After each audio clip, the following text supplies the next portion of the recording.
يا ساتر، البلم مثقوب. أنا قلت لكم من البداية هذا البلم شكله تعبان.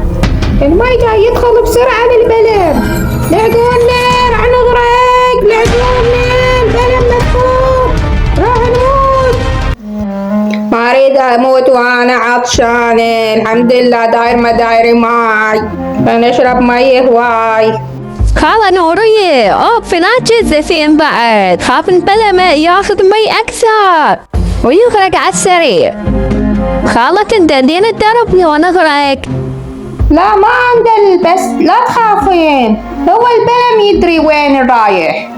نغرق، المي وصل رجلي أنا. هاي شنو يمه، ايش قد تبجون؟ الماي يا دوب وصل الرجلية، بعد إذا يوصل للفوق شو تسوون؟ اي والله يا خالة، عوفيهم يبجون، المهم الماي ما يلوح الموبايل مالي. هسه شو نسوي؟ وبسطونا بالبكي والصريخ. ايش ولا صوت، انتو هسه بدرس عملي مال سباحة، اللي يغرق اول واحد ياخذ 0.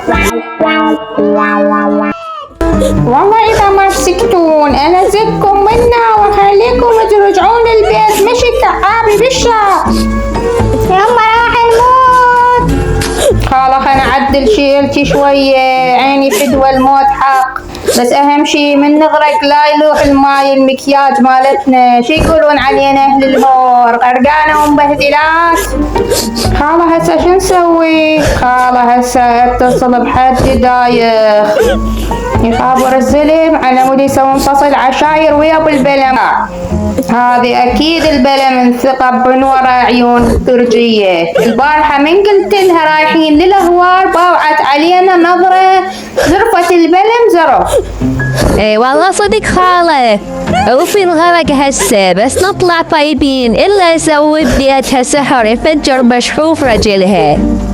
أقول لك ميادة خالة، بس لا رجلي يتزوج وراي إذا غرقت ومتت. يا خالة خلينا نغرق أول وفضينا، هو لو بخير كان هسه تنزلنا طيارة هليكوبتر تنقذنا من مكان هذا المشحوف المفتوق. غني وياي كافي بكي. يا صياد السمك خذ لي بنية. المنقذ أول مرة أشوف أبو جنة يطلع أحسن من الدفاع المدني. لا تنسون المرة الجاية فحصوا البلم قبل ما تروحون للعرس.